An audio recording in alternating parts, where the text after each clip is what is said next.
ان فتووں سے ہمیں کوئی فرق نہیں پڑتا میرے بھائی. اس میں انہوں نے کہا ہے کہ یہ اہل سنت والجماعت سے خارج ہے. یہ تو خود خارج ہے. ہاں، اور انہوں نے حمزہ بریلوی کو نکالا اور ان دونوں نے مل کے اہل حدیث کو نکالا اور سارے کہتے ہیں مجھے کیوں نکالا. اور ان سب کو پکڑ کے میں نے نکالا.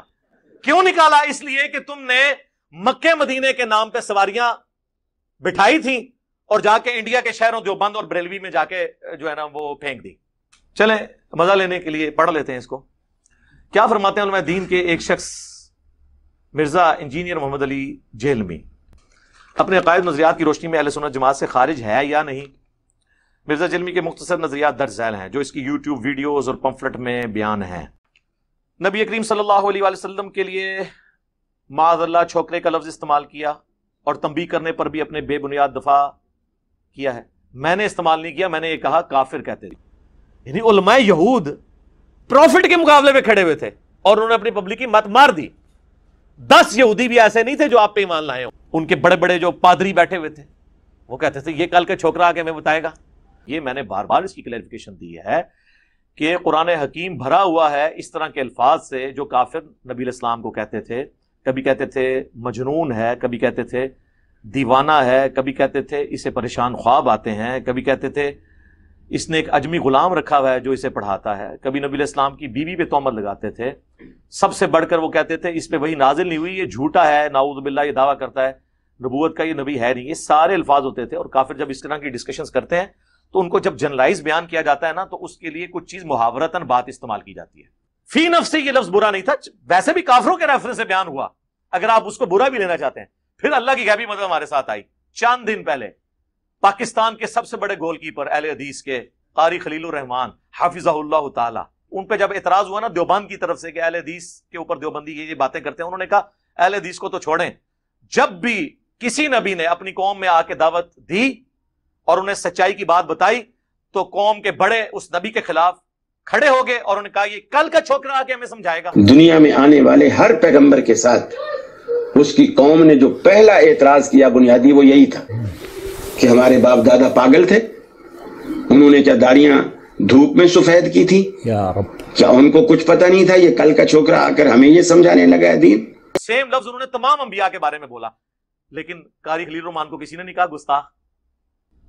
صحابہ کرام پر کھلم کھلا تنقید کرتا ہے. نعوذ باللہ، ہم نے صحابہ کرام پہ کبھی بھی تنقید نہیں کی ہے.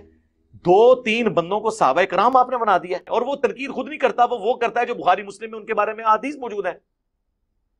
اور وہ تنقید بھی برائے اصلاح ہو رہی ہوتی ہے، نہ کہ ان کی کوئی عزت کم کرنے کے لیے. ورنہ تو ہمارے پمفلٹوں میں ان بندوں کے ناموں کے ساتھ رضی اللہ عنہ لکھا ہوا ہے، چاہے حضرت معاویہ ہوں، حضرت مغیرہ ابن شعبہ ہوں، عمر بن عاص ہوں رضی اللہ عنہ مجمعین.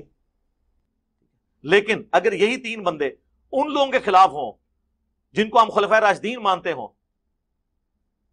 اور جامع ترمذی، ابو داؤد اور ابن ماجہ کی حدیث ہو تم پر میری اور میرے خلفائے راشدین کی سنت لازم ہے، دین میں نئی نئی بدعتوں سے بچنا اور میرے خلفائے راشدین کی سنت کو لازم پکڑنا، تو خلفائے راشدین کے مخالفین کے اوپر اگر کوئی بندہ بات کرتا ہے تو وہ ذاتی بات تو نہیں کر رہا. حضرت علی کے مخالفین پہ جب ہم بولتے ہیں تو ہم حضرت علی کی فیور میں بول رہے ہوتے ہیں، ہم کو تھرڈ پارٹی نہیں ہوتے، ہم حضرت علی کی پارٹی مان کے بول رہے ہوتے ہیں. خصوصاً سیدنا امیر معاویہ رضی اللہ تعالیٰ عنہ پر بدترین الزامات عائد کرتا ہے. نعوذ باللہ، ان کو بدعتی، باغی، گالی باز اور بے شمار الزامات لگاتا ہے. نہیں، میں نے کبھی الفاظ نہیں بولے. میں کہتا ہوں حدیث میں آیا ہے کہ عمار کو ایک باغی جماعت قتل کرے گی، عمار انہیں اللہ اور جنت کی طرف بلائے گا، وہ جماعت دوزخ کی طرف بلائے گی. اور یہ حدیث جب بھی میں نے بیان کی میں نے کہا کہ دوزخ کی جماعت نہیں، دوزخ کی طرف بلانے والی.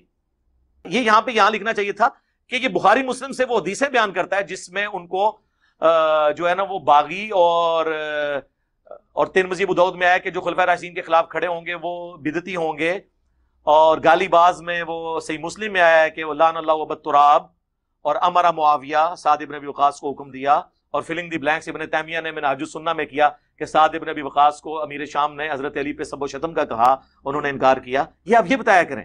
سیدنا علی کو روحانی طور پر پہلا خلیفہ کہتا ہے. اچھا جی، اس کے ساتھ آپ کو لکھنا چاہیے تھا کہ وہ حضرت ابوبکر، عمر، عثمان و علی چاروں کو خلفائے راشدین مانتا ہے اور کہتا ہے خلافت 30 سال تک ہے، اس کے بعد کاٹ کھانے والی ملوکیت ہے. اور وہ گن کے بتاتا ہے ابو داؤد ترمذی سے کہ ابوبکر کے 2 سال، عمر کے 10 سال، عثمان کے 12 سال اور علی کے 6 سال، جس میں 6 مہینے حسن ابن علی کے بھی ہیں. اور اس کے بعد وہ کہتا ہے کہ جی ابو داؤد میں لکھا ہوا ہے کہ بنو امیہ تو کہتے ہیں علی علیہ السلام خلیفہ ہی نہیں ہے، اور مولوی کہتا ہے نہیں، بنو امیہ تو حضرت علی کو خلیفہ مانتے تھے، وہ تو قصاص عثمان مانتے تھے. تو اس میں تو واضح موجود ہے وہ خلیفہ بھی نہیں مانتے تھے. اور پھر جواب میں حضور کے آزاد کردہ غلام وہ کہتے ہیں کہ ان کی پیٹھ سے جھوٹ ہے جو نکلا ہے، حق تو یہ ہے کہ ان کی اپنی بادشاہت بدترین ہے روئے ارض کے اوپر۔ سیدہ عائشہ کو ظالم کہتے ہیں، نعوذ باللہ۔ یار یہ جملہ لکھ کے آپ لوگوں کو اشتعال دلانا چاہتے ہیں؟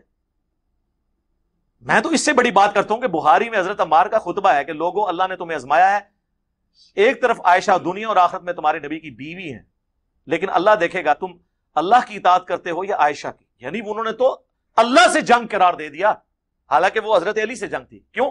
یا ایھا الذین آمنوا اطیعوا اللہ واطیعوا الرسول واولی الامر منکم، حکمران وقت کی اطاعت اللہ رسول کی اطاعت ہے قرآن و سنت کے اندر۔ تو انہوں نے تو اللہ رسول سے جنگ قرار دے دیا، اور بخاری کی حدیث ہے عمار کی زبان کو اللہ نے شیطان سے محفوظ رکھا ہے۔ آؤ پھر یہ کہتے تھے نہیں ظالم لفظ، وہ بھائی اس میں الفاظ تھا کہ بدبخت کے لفظ تھے، میں نے تو بڑا لائٹر ترجمہ اس کا کیا ہے۔ اس کے کانٹیکسٹ میں نے مسند احمد کی حدیث بیان کی تھی، جب مولا علی سے رسول اللہ نے کہا نا ایک وقت آئے گا تیرا عائشہ سے جھگڑا ہوگا، تو انہوں نے کہا میں تو بڑا شقی ہوں، بڑا بدبخت ہوں اگر آپ کی بیوی سے لڑوں گا۔ تو میں نے اس کا ترجمہ کیا تھا میں بڑا ظالم ہوں گا، یعنی ظلم عربی میں کہتے ہیں حق سے ہٹنے والا، بدبخت کی بجائے میں نے لائٹر ترجمہ کیا، لیکن حضور فرمایا لیکن بلکہ جب وہ ایسا کرے تم اسے گھر تک پہنچا دینا۔ مراد کیا کہ جب ظاہرہ دونوں لڑیں تو ایک ہی بندہ ظلم کرنے والا ہوتا ہے، دوسرا تو مظلوم ہوتا ہے، تو لاکن نے کلیئر کر دیا کہ مخالف پارٹی ظلم پہ ہوگی، لیکن وہ بھی آج کی ڈیٹ میں چونکہ انہوں نے معافی مانگ لی، حضرت علی نے انہیں معاف بھی کر دیا، وہ معاملہ سیٹل ہو چکا۔ صحابہ کرام کی تکفیر کرنے والے کو مسلمان سمجھتا ہے، اچھا اچھا اچھا، اور پھر آگے تشریح کر دی روافظ کو مسلمان سمجھتا ہے۔ تو بھئی آپ لوگ پھر یہ جو 73 کے آئین میں آپ نے قادیانیوں کو کافر قرار دیا ہے، تو تمام لوگ نکلیں پھر جا کے دھرنا دیں اور شیعہ کو پھر کافر قرار دیں، اگر آپ سمجھتے ہیں تو آپ کا منہ توڑ کے رکھ دیں گے۔ وہ لے آئیں گے چشتی رسول اللہ، اشرف علی تھانوی رسول اللہ، تے جاؤ گے نا جدوں تے برات نال کٹھی آئے گی، 3 میتاں اٹھن گیاں، جانے ایک جائے گی نا، ایک دی واسطے کہ تینوں دے جنازے اتوں اٹھن گے۔ باقی صحابہ کرام کی اگر کوئی تکفیر کرتا ہے چھوڑ دیں، ایک عام مسلمان کو بھی کافر کو کہ بخاری مسلم میں حدیث ہے کفر اس کی طرف لوٹ آتا ہے، لیکن یہ اس صورت میں جب وہ جنونلی اسے مسلمان سمجھ کے کہے، اگر وہ اپنی اجتہاد سے یا اسے جو رپورٹنگ ملی اس کی بنیاد پہ کسی کو بدری کو بھی کافر کہہ دینا تو اس پہ کفر نہیں لوٹتا، جس کی مثال بخاری مسلم دونوں میں ہے۔ ابن ابی بلتہ نے جب نبی علیہ السلام کی جاسوسی کر کے مشرکین عرب کو بتا دیا کہ حضور مکے پہ چڑھائی کرنے والے ہیں، نبی علیہ السلام نے مولا علی کو بھیجا اور کہا کہ فلاں عورت فلاں قافلے میں جا رہی ہے، اس کے پاس وہ خط ہے، وہ کافروں کے پاس نہیں پہنچنا چاہیے۔ اب وہ خط جب حضور کی بارگاہ میں آیا، بخاری مسلم دونوں میں ہے، تو وہاں پھر حضرت عمر بیٹھے ہوں، ان کا یا رسول اللہ اجازت دیں اس منافق کا گلا کاٹ دوں، اس نے آپ کے ساتھ غداری کی، یہ میں بریکٹ میں بول رہا ہوں کہ آپ کے ساتھ غداری کی، وہ امپلائڈ ہے، اور نبی کے ساتھ غداری کیا ہوتا ہے؟ کفر۔ آپ نے فرمایا عمر چھوڑ دو، اللہ نے اصحاب بدر کی اگلی پچھلی غلطیاں معاف کر دی ہیں۔ روافظ کو مسلمان سمجھتا ہے، اس کو تو میں بیشتر ان کے معاملات میں حمایت کرتا ہے، میں ساروں کی حمایت کرتا ہوں، میں تو بریلویوں کی حمایت کرتا ہوں، میں دیوبندیوں کی حمایت کرتا ہوں، میں اہل حدیث کی سب سے زیادہ حمایت تو میں اہل حدیث کی کرتا ہوں، اور الحمدللہ سب سے زیادہ وہ میرے خلاف ہیں۔ تو بریلوی، دیوبندی، اہل حدیث، شیعہ اپنے کئی معاملات میں جھوٹے ہیں، اپنے عقائد کی خرابیوں کے باوجود کئی باتوں میں درست بھی ہیں، ان کو میں درست کہتا ہوں، جہاں پہ وہ غلط ہے میں ان کو غلط کہتا ہوں۔ تو میں اللہ کا شکر سب کی حمایت کرتا ہوں سچائی میں۔ محدثین پر احادیث چھپانے کا الزام لگاتا ہے، الزام کہاں سے لگا رہا ہوں میں نے تو آپ کو پریکٹیکلی ثبوت دے دیا ہے، اور اس کے بعد ان کی میں نے کوئی توہین نہیں کی ہے۔ ظاہر ہے کہ جب حکومت ہو بنو امیہ اور بنو عباس کے پاس تو اعلان حق بلند کرنا تو مشکل ہوتا ہے، اور میں نے آپ کو ثبوت دیا کہ امام ابو داؤد صحیح حدیث ہے 4131 ابو داؤد میں، مقدام بن مادی کرب کو جب امیر شام نے کہا کہ حسن فوت ہو گئے ہیں، تو وہاں پہ وہ لکھتے ہیں ایک مرد نے کہا کہ تم حسن کے مرنے کو مصیبت سمجھتے ہو، تو مقدام کو پھر غصہ آیا، انہوں نے کہا کہ میں کیوں نہ حسن کی موت کو مصیبت سمجھوں۔ نبی علیہ السلام تو ایک طرف حضرت حسن کو اپنے اس پہ بٹھاتے تھے زانوں کے اوپر، کہتے تھے حسن مجھ سے ہے، حسین علی سے ہے، تو میں اس کے مرنے کو مصیبت نہ سمجھوں۔ تو ابو داؤد نے لکھا قال رجل، لیکن امام احمد نے لکھا قال معاویہ، یہ معاویہ نے کہا تھا کہ حسن کا مرنا کون سی مصیبت ہو گیا۔ تو پھر میں نے کہا کہ امام ابو داؤد نے صرف یہ یہاں پہ نہیں کیا، بلکہ ابو داؤد میں حدیث ہے جب فلاں شخص فلاں کو ملنے کوفے آیا تو حضرت علی پہ سب و شتم کروایا، وہ فلاں فلاں انہوں نے لکھا، تو میں نے بتایا کہ امام ابو داؤد نے لکھا ہے، لیکن سنن نسائی الکبریٰ میں امام نسائی نے لکھا ہے جب حضرت معاویہ حضرت مغیرہ ابن شعبہ کو ملنے کوفے آئے تو انہوں نے خطبہ مقرر کی حضرت علی پہ سب و شتم کے لیے۔ تو میں نے یہ آپ کو پریکٹیکلی ثابت کیا ہے، الزام نہیں لگایا، الزام تو ہوتا ہے جو جھوٹا ہو۔ میں نے آپ کو بتایا کہ پریکٹیکلی ایسا ہوا ہے، لیکن اس کے بعد کسی کی توہین ہم نے نہیں کی ہے. ہمارے لیے تو یہ کافی ہے کہ انہوں نے فلاں کے ساتھ بھی روایتیں لکھ دی ہیں، ہم آپ کو بتا سکتے ہیں. قادیانیوں کو صرف اس لیے کافر کہتا ہے کہ وہ اسے کافر سمجھتے ہیں.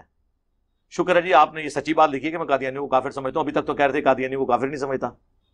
اچھا دوسرا یہ آدھا جملہ ہے، یہ میں نے تعلیق بالمحال پیش کی تھی، یہ قرآن میں بھی ہے. قل ان کان للرحمن ولد فانا اول العابدین. اے نبی تم فرماؤ بالفرض اگر اللہ کا کوئی بیٹا ہوتا تو سب سے پہلے میں اسے پوچھ رہا ہوتا. تو اس کا کیا مطلب ہے کہ قرآن یہ کہنا چاہتا ہے کہ اللہ کا بیٹا ہے؟ اسے کہا جاتا ہے تعلیق بالمحال. چونکہ وہ پاسبل نہیں لہذا یہ بھی پاسبل نہیں. میں نے یہ آیت کوٹ کر کے کہا تھا میں بھی آپ کے سامنے ایک تعلیق بالمحال رکھتا ہوں کہ اگر قادیانی مجھے مسلمان سمجھ لیں تو میں بھی انہیں مسلمان سمجھ لوں گا. پھر میں نے کہا تھا یہ میں انٹلیکچوئل جملہ بول رہا ہوں اس لیے کہ تاکہ آپ کو بتاؤں کہ قادیانی کس طرح بھاگتے ہیں اس جملے سے کہ قادیانی جب مجھے مسلمان سمجھیں گے تو اس کا کیا مطلب ہے کہ غلام احمد قادیانی کو وہ پیغمبر نہیں مانیں گے، کیونکہ ایک پیغمبر کا انکار بھی سارے پیغمبروں کا انکار ہے. تو میں تو غلام احمد قادیانی کو دجال سمجھتا ہوں. تو اگر قادیانی مجھے کہیں کہ غلام احمد قادیانی کو دجال مانتے ہوئے بھی آپ ہمارے مسلمان بھائی ہیں تو اس کا مطلب کیا ہے کہ غلام احمد قادیانی پیغمبر نہیں ہے. مجھے کوئی آگے کہے کہ میں رسول اللہ کو نہیں مانتا تو مجھے مسلمان مانو، میں کہوں گا نہیں. قادیانیوں کو یہود و نصارہ سے افضل کہتا ہے. اوئے ہوئے ہوئے ہوئے. میں نے یہ نہیں کہا، میں نے یہ کہا تھا کہ ان کو دعوت دینا اس حوالے سے آسان ہے کیونکہ یہود و نصارہ ہمارے پیغمبر کو نہیں مانتے، وہ پیغمبر کو مانتے ہیں، ان کے ساتھ شریک ٹھہراتے ہیں. اب آپ آ جائیں، مجھے بتائیے جو مسلمان بابوں کو قبروں کو پکار رہے ہیں مدد کے لیے اور جو بت پرست ہیں، ان دونوں میں سے کون بہتر ہے؟ تو ظاہر ہم کہیں گے جو کلمہ کو مسلمان نبی علیہ السلام کو مان رہا ہے وہ اس بت پرست بت سے مانگنے والے سے بہتر ہے، اس لیے کہ اس میں اصلاح کی گنجائش ہے. اب میں آپ کو بتاتا ہوں کہ آپ کا کیا سٹیٹس ہے. احمد بریلوی صاحب نے احکام شریعت میں لکھا ہے کہ وہابی، اور پھر آگے انہوں نے خود لکھا وہابی سے مراد انہوں نے کہا دیوبندی، اہل حدیث، روافظ یعنی ان کے نزدیک شیعہ، اور قادیانی. 1,00,000 دفعہ بھی اللہ کا نام لیں ذبیحہ مردار اور حرام ہی رہے گا. البتہ یہود و نصارہ کا ذبیحہ حلال ہے. یہ علماء دیوبند آپ کو اعلیٰ حضرت نے یہود و نصارہ سے بھی بدتر لکھا ہے. ہاں آپ اپنی فکر کریں. علماء دیوبند کے المحند و مفند والے عقائد کو کفریہ کہتا ہے. نعوذ باللہ. میں نے آج تک کبھی نہیں کہا کہ المحند کے عقائد کفریہ ہیں. ہاں میں نے کہا گمراہ کن ہے اور شرکیہ اس حوالے سے ہیں جو انہوں نے پبلک کو ڈاکٹرن خود کروائی ہوئی ہے.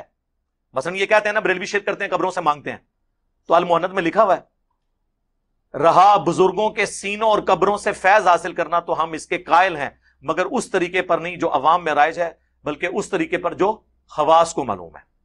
تو قبروں سے مانگنے کے قائل ہیں. وہ کہتے ہیں نہیں اس کا آپ کو سمجھ نہیں آیا. ہم کہتے ہیں چلے آپ ہمیں سمجھائیں نا. آپ سمجھا تو سکتے نہیں، ہم کہتے ہیں ہم ہی آپ کو سمجھا دیتے ہیں. ارواح ثلاثہ میں اشرف علی تھانوی صاحب نقل کرتے ہیں کہ قاسم نانوتوی صاحب مرنے کے 6 سال کے بعد اپنی قبر سے نکلے، دیوبند میں تشریف لائے، خواب میں نہیں بیداری میں، جسد انصری کے ساتھ، اور دیوبند کے 2 مولویوں کی صلح کروا کے واپس چلے گئے. اور اس واقعے میں لکھا ہے کہ جن کی صلح کرانے آئے تھے سخت گرمیوں میں بھی رضائی اوڑی ہوئی تھی، ان کا پسینہ چھوٹا ہوا تھا. ظاہر ہے کہ مردہ قبر سے نکل کے آ جائے. تو انہوں نے پوچھا حضرت کیا ہوا آپ کو؟ ان کا ابھی مولانا تشریف لائے تھے جی. اور نقل کون کر رہا ہے؟ اشرف علی تھانوی. انہوں نے باقاعدہ حاشیہ لگایا کہ وہ اصل میں اپنے اس جسم کے ساتھ نہیں آئے تھے جو دفناتے وقت تھا، ایک اللہ نے ان کو نیا جسم دیا تھا، اس جسم سے وہ قبر سے نکل کے تشریف لائے تھے جی. فیض دے کے چلے گئے. اسی ارواح ثلاثہ میں موجود ہے کہ ایک انہی کے دیوبند کے بزرگ تھے، ان کی قبر کی مٹی لوگ شفا کے لیے لے کے جاتے تھے. یہ وہ سارے عقائد ہیں جو بریلویوں والے ہیں. علماء کرام پر طعن و تشنیع، بہتان درازی اس کا معمول ہے. یہ ایک بات ہے جس کو میں انڈورس کرتا ہوں بالکل. لیکن یہ طعن تشنیع بہتان درازی نہیں ہے، ریالٹی. یہ بہتان کا لفظ کہتے ہیں کہ علماء کے چھپے ہوئے حقائق پبلک کے سامنے بیان کرتا ہے. ٹھیک ہے. لفظ اللہ کو معاذ اللہ محمل کہتا ہے. یار خدا کے لیے میں نے یہ کہا تھا کہ صرف اللہ نہ بولیں آپ.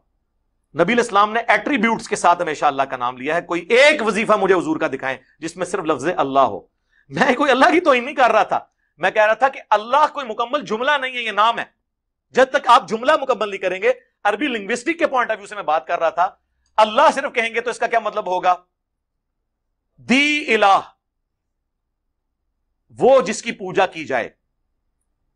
لیکن یہ جملہ نہیں مکمل ہوا، یہ نام ہے. اللہ اکبر، اب جملہ مکمل ہوا. تمام بڑائیاں اللہ کے لیے ہیں، یہ اللہ بڑا ہے. سبحان اللہ، پاکی اللہ کے لیے. لا الہ الا اللہ، اللہ کے سوا کوئی معبود نہیں. لا حول ولا قوت الا باللہ، نہیں ہے طاقت گناہوں سے بچنے کی اور نہ ہمت نیکیاں کرنے کی مگر اس کی توفیق سے. تو میں نے کہا تھا نبی علیہ السلام نے آج تک جتنے وظیفے تعلیم کیے ان میں اللہ نہیں تعلیم کیا، اللہ کو ایٹریبیوٹ کے ساتھ ذکر کیا ہے. لہٰذا صرف یہ صوفیاء جو اللہ اللہ یہ کرتے ہیں، یہ بدعت ہے ذکر کرنا اس طریقے سے. اور مجھے آپ کو ایک ذکر بتائیں بھی تو صحیح نا، کوئی شے کٹ کے تو لے آؤ نا، پھر میرے تے اعتراض کرو. اس کے علاوہ بے شمار نظریات میں اہل سنت والجماعت بریکٹ میں لکھنا چاہیے دیوبند کے منر سے منحرف ہوں. میں منحرف نہیں ہوں، بلکہ میں آپ کے عقیدوں کو سنیت کے لیے زہر قاتل سمجھتا ہوں. آپ کے عقیدے وہ ہیں جو 1867 میں دیوبند مدرسے میں بنائے گئے، اور آپ کے جو مخالفین ہیں وہ ہیں جن کے 1896 میں منظر الاسلام بریلی شریف میں بنائے گئے. دیوبند شریف اور بریلی شریف، کیا ایسا مفسد شخص اہل سنت والجماعت سے خارج نہیں ہے؟ جی میں بھی کہتا ہوں کہ وہ اہل سنت والجماعت جس کو آپ کلیم کرتے ہیں اس سے تو میں خارج ہوں. رہ گئی وہ سنیت جو کتابوں میں ہے، جو بخاری مسلم میں ہے، اس سے بھی بڑھ کر قرآن، اس سے میں آپ کو خارج کرتا ہوں دلائل کی بنیاد پہ. ٹھیک ہے جی. نوٹ: مرزا جلمی کی گستاخیوں کے کلپ اس کے یوٹیوب چینل پر بھی موجود ہیں، اس کی ویب سائٹ پہ بھی موجود ہیں. سائل کو پاکستان کا لیا، پورے انڈیا کوئی سائل نہیں لبا سوال کرنے والا. ٹھیک ہے نا. اور پھر انہوں نے جواب میں کہا کہ جی وہ گمراہ ہے، خارج ہے. ہمیں کوئی فرق نہیں پڑتا، اللہ آپ کا بھلا کرے. میں تو کہتا ہوں منزل اسلام بریلی سے بھی آنا چاہیے فتویٰ. یہ پرانے زمانے کی باتیں ہیں، آپ لوگ یوٹیوب پہ خود جج کر لیں گے کوئی کیا کہتا ہے. ہمیں کوئی فرق نہیں پڑتا، یقین کریں. میں کہا ہمارے مخالفین سے ہمارا خون بڑھتا ہی ہے. الحمدللہ. اللہم صلی علی محمد وعلی آل محمد.